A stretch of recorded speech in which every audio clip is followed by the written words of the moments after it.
거룩은 한마디로 말씀드리면 본문에 의거하면 축제입니다. 거룩은 기쁨의 원천이라는 것입니다.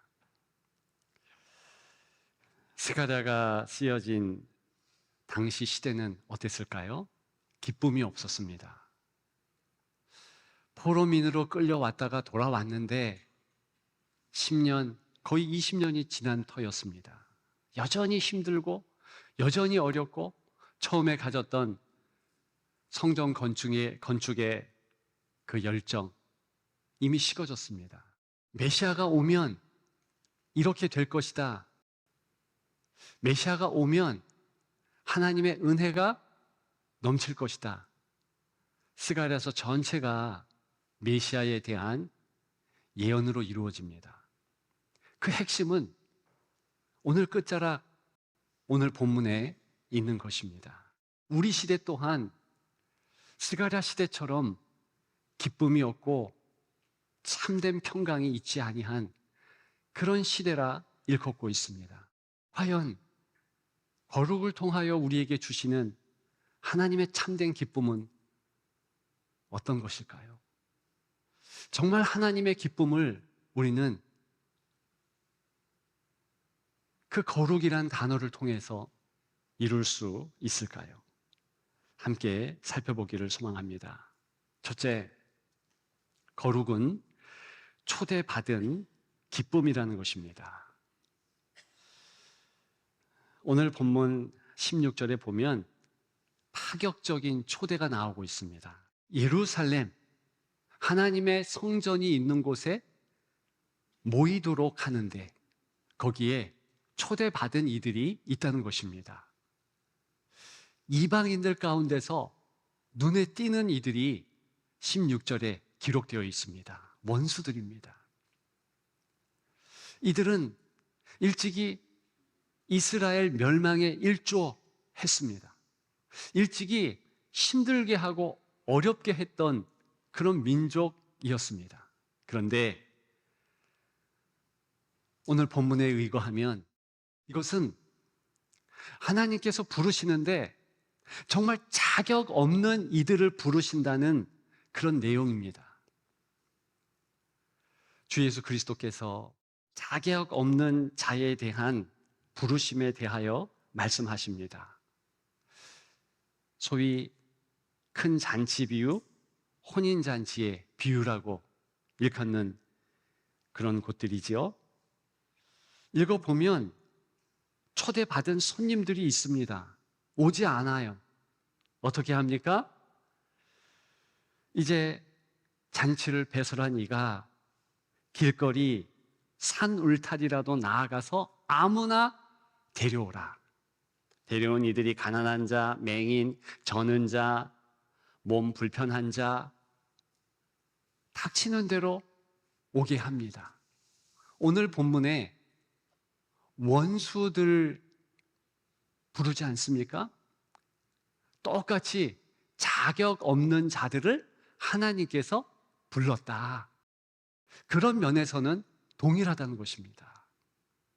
오늘 본문에 자격 없는 자, 저와 여러분 같은 이방인이며 원수입니다. 그리고 또 자격 없는 자, 하나님 앞에서 낙심하고 절망하고 널브러져 있는 당시 스가랴 시대의 이스라엘 사람들입니다. 근데 하나님이 부르신 거예요. 부르셨는데 특별히 불러서 예배 드리며 지키게 한 절기가 또한 중요합니다. 초막절을 지킬 것이라. 초막절을 지킨다 합니다. 속죄일도 아니고 유월절도 아니고 초막절이랍니다. 이스라엘 사람들에게 초막절은 지금도 중요합니다. 초막, 장막, 무슨 의미입니까? 40년 광야 생활 가운데 임시로 거주지를 지었습니다. 텐트지요. 그곳에 있었던 것을 기념하는 겁니다. 슬플까요? 기쁠까요? 슬프다고 생각할 수 있지만 아니요. 기쁨의 절정, 기쁨의 절기입니다. 왜냐하면 하나님께서 아무것도 잊지 않고 장막에 거하는데 지켜주셨다. 구름기둥, 불기둥이 그 얕은 텐트 위에 있었으므로 이길 수 있고 만나와 메추라기가 있었다. 지키심의 은혜를 기억하는 귀한 절기입니다. 그게 기쁨의 절기예요. 가나안 땅에 들어옵니다. 그들 한 번 더 텐트를 칩니다. 장막을 치는 때가 있었습니다. 매년마다 사실은 그랬지요. 수확할 때입니다. 추수를 할 때입니다. 들에 나가서 집에 갈 수 있는 시간적 여력이 없을 때 텐트를 치기 시작했는데 어느 때부터는 계속 텐트를 친 겁니다. 그래서 초막절 그러면 두 가지 의미, 40년 광야 생활 지켜주심, 또 열매를 주시고 밀을 주시고 모든 곡식을 주신 추수케 하신 하나님의 은혜, 이런 귀한 뜻이 담겨져 있고 감사하는 기쁨의 절기라는 것입니다. 그래서 이미 이 스가랴 시대 때 어떤 이 절기에 행사가 있었냐? 물 깃는 행사, 예식이 있었습니다. 기혼샘, 실로암 샘에서 이제 예루살렘 저 높은 중앙성소까지 물을 길러옵니다. 매일 한 번씩 길러와서 제단에 쏟아붓는, 그러면서 기뻐하는 겁니다. 그것이 초막절이고 7째 되는 절정 때는 어떻게 합니까? 7번 물을 기르는 거예요. 그러면서 이제 제단에 7번 쏟고 모인 모든 이들이 박수치며 기뻐하는 그런 절기였습니다. 이런 귀한 초막절이기에 예수님도 여러 번 예루살렘의 초막절을 목도하셨습니다. 특히 요한복음 7장 37절부터 44절에 보게 되면 명절 끝날에, 즉 초막절 끝날에 유명한 주님의 말씀을 선포하십니다. 누구든지 목마르거든 내게로 와서 마시라. 기뻐하고 환호하지만 잠깐 아닙니까? 예수 그리스도만 영원한 생수 되셔서 진짜 기갈한 자들에게 해갈할 수 있는 은혜를 주시지 않겠습니까? 그렇지요. 그래서 주님이 그렇게 선포하신 거예요. 하셨는데 초막절에 선포하셨다는 것입니다. 다른 중요한 절기들도 아주 의미가 있습니다. 유월절, 그것은 이스라엘의 정체성입니다. 힘들고 어렵지만 이렇게 예배하기 위해서 나왔다. 거기도 하나님의 지켜주심이 있는 귀한 절기 아닙니까? 근데 이방인들이, 이스라엘 사람들, 그리고 모든 주의 은혜를 받은 이들 초대함을 유월절이 아니에요. 오늘 본문에는 초막절 계속 초막절을 강조합니다. 제가 볼 때는 특히 이방인들에게는 회개하고 참회하고 그런 시간이 필요하기 때문에 속죄일, 대속죄일이 있지 않습니까? 초막절 15일 전이에요. 그리고 금식일, 그 금식일도 3일 이상 하는 절기가 바로 앞에 있습니다. 근데 그때 이방인들이 와서 회개하고 무릎 꿇고 그렇게 하나님을 바라보게 하는 것이 아니라 초막절을 강조하는 겁니다. 왜요? 이렇게 하나님께서 초대한 의미가 그 초막절에 담겨 있기 때문입니다. 기쁨의 잔치에 주인공이 되게 하겠다, 그런 뜻입니다. 오늘 제목이 거룩함의 기쁨이 있다 아닙니까? 거룩은 무엇입니까? 특히 거룩이라는 히브리 말 카도시라는 단어는요, 하나님께만 원래는 쓰이는 그런 뜻이 있었습니다. 구별, 분리. 하나님은 창조자로서 피조물과 당연히 분리되지요. 죄와는 전혀 상관없는 분이시지요. 그래서 우리가 하나님의 형상을 가지고 있지만 전혀 가까이 갈 수 없는 그 하나님의 속성, 하나님의 영광, 그런 것을 나타낼 때 구별됨의 강조의 카도시, 거룩, 이렇게 사용하는 것입니다.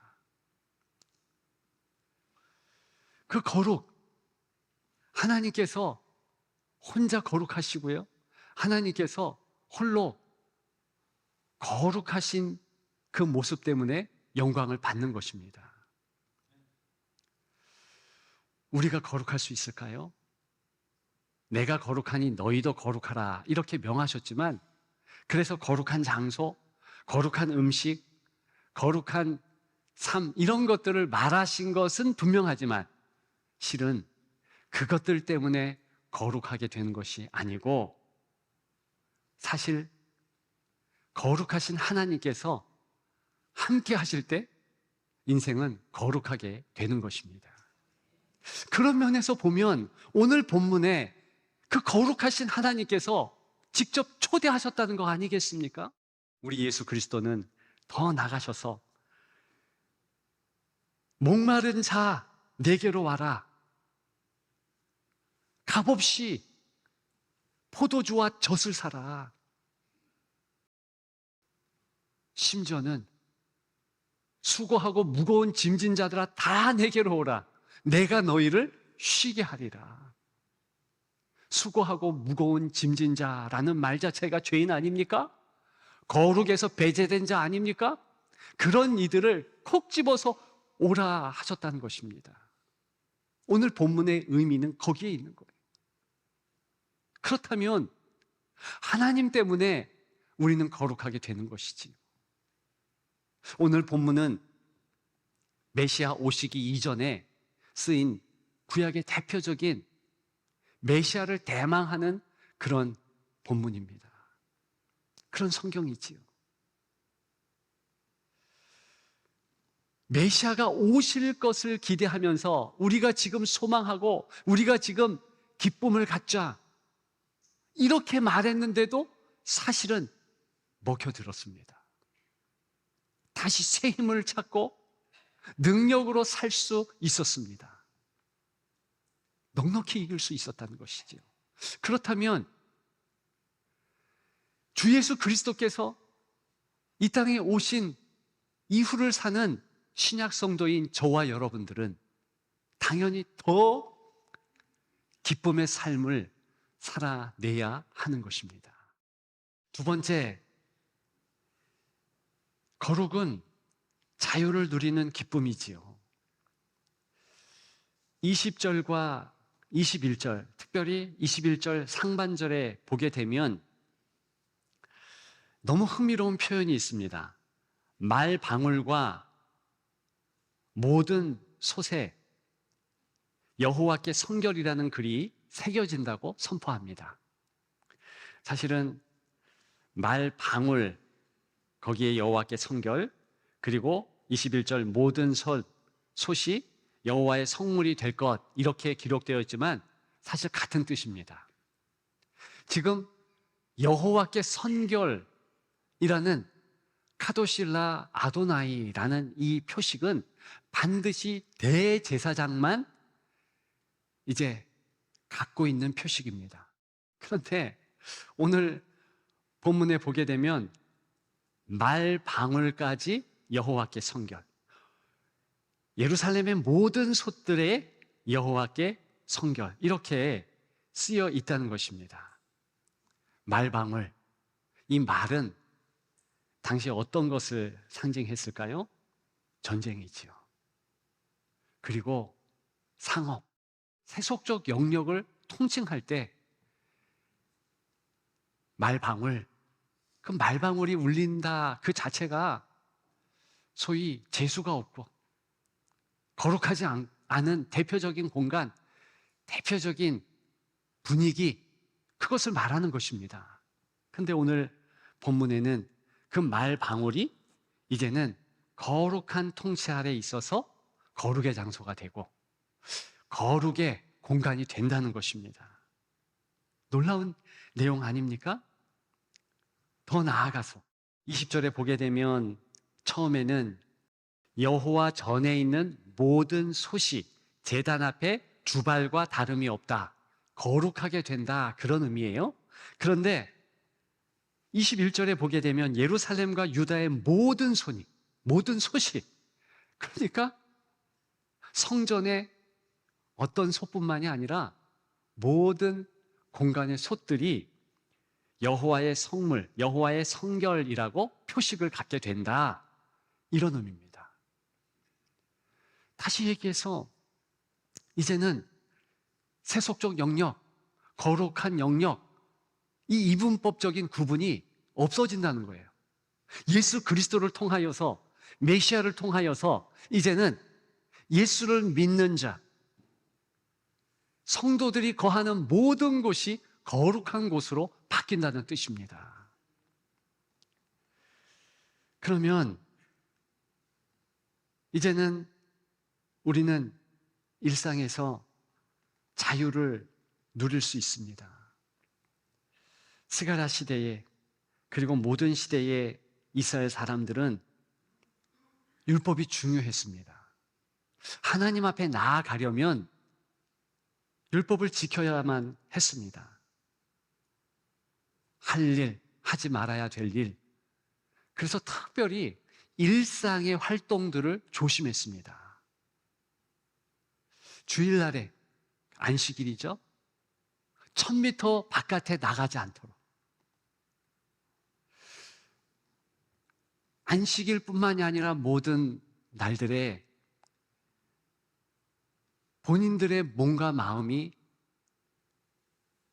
더러운 것을 만지지 않도록 노력했습니다. 왜요? 그래야지 자기들이 거룩한 사람으로 인정받는다 확신했습니다. 근데 아예 모든 곳이 거룩하니 너희는 거룩했다 선포가 되어진 겁니다. 그러면 일상에서 어떤 일을 하든지 이제는 다 거룩한 일이에요. 거룩을 위해서 따로 시간 내고 노력하지 않아도 되는 것입니다. 일상에서 생활하고 하는 일들에 대하여서 오늘 본문은 봐라, 이 일상의 모든 일이 이제 예배하는 일과 같다. 굳이 성과 속을 구분하지 않고 내가 너희와 함께함으로 그 거룩이 이제 번져나간다, 이렇게 말씀하고 있는 것입니다. 자, 이런 하나님의 마음을 알고 예배에 참여하고 하나님과 함께하며 예수 그리스도를 붙잡은 자들은 예수님 때문에 다 거룩한 자들이에요. 근데 그렇지 않은 자들에 대한 내용들이 17절과 18절에 나오고 있습니다. 땅에 있는 족속들 중에 그 왕 만군의 여호와께 경배하러 예루살렘에 올라오지 아니하는 자들에게는 비를 내리지 아니하실 것인즉 그러면서 18절에도 재앙을 그에게 내리실 것이니라, 19절에도 벌이 그러하니라, 이러면서 은총이 없다, 그게 벌이다, 이렇게 말하고 있는 것입니다. 그런데 이것은 당연해요. 왜요? 생명의 근원이신 왕이신 하나님께 나아가기를 거부한다면 필연적으로 영적 가뭄이 있지요. 불모의 삶을 살 수밖에 없지요. 이것은요, 자연스러운 것입니다. 당연한 거예요. 그렇기 때문에 정말 예수 그리스도를 붙잡지 않고 정말 주님을 바라보지 않은 자에게는 평강이 없는 겁니다. 성경에 보면 평강, 샬롬 이꼬르 기쁨이에요. 그러니까 마음속에서 내 배에서 생수의 강이 흘러넘치리라. 목마른 자 내게 오라. 내가 그렇게 하리라 하신 예수 그리스도가 주시는 이 생명력 있는 생수는요, 기쁨인데 바깥에서 외적인 어떤 환경이 되어서 이루어지는 기쁨이 아니에요. 이 기쁨은 예수 그리스도께서 함께 하심으로 조용히 샘솟는 그런 기쁨을 의미한다는 것입니다. 성속을 구분하는 것이 아니라 이 땅의 일들도 하나님을 기억하면서 하나님께서 내게 허락하신 거룩한 일이다 라고 생각하면 이제는 그 일을 통해서 자유를 누리면서 하나님께 예배할 수 있다는 것입니다. 그래서 일상의 기쁨, 주 예수 그리스도께서 내 삶 가운데서 함께 하심으로 주님 때문에 이제는 이 거룩함이, 이 거룩한 은혜가 내게 가득 넘치고 퍼져간다. 기억하고 감사할 때 정말 하나님의 은혜가 더욱더 풍성하게 넘칠 줄 믿습니다. 마지막 세 번째로 거룩은 흘려보내는 기쁨입니다. 자,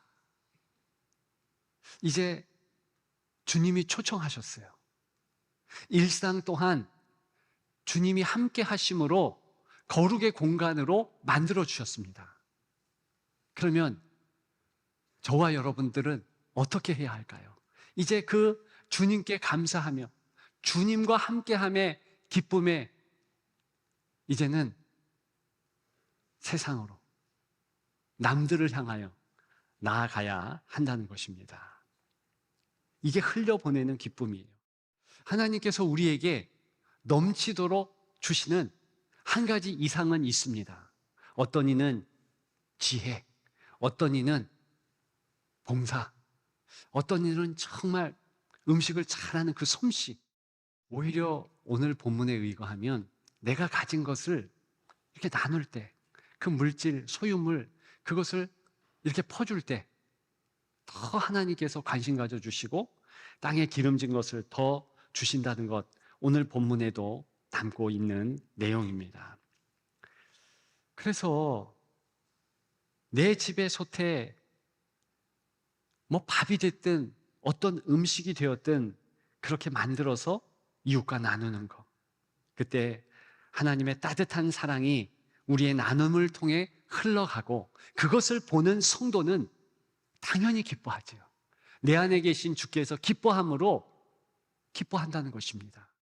우리의 일터에 평범한 말 방울이 울리는 바로 그곳에서 내가 성실하게 일하고 공부하고 하는 모든 것들, 그게 바로 예배라는 것입니다. 성실의 예배지요. 그렇게 성실의 모습으로 나아가는 그 자체가 세상 사람들에게는 또 다른 그리스도인의 표본이 되는 것입니다. 그리스도의 편지가 되는 것이고요, 소금과 빛의 모습이 되는 것입니다.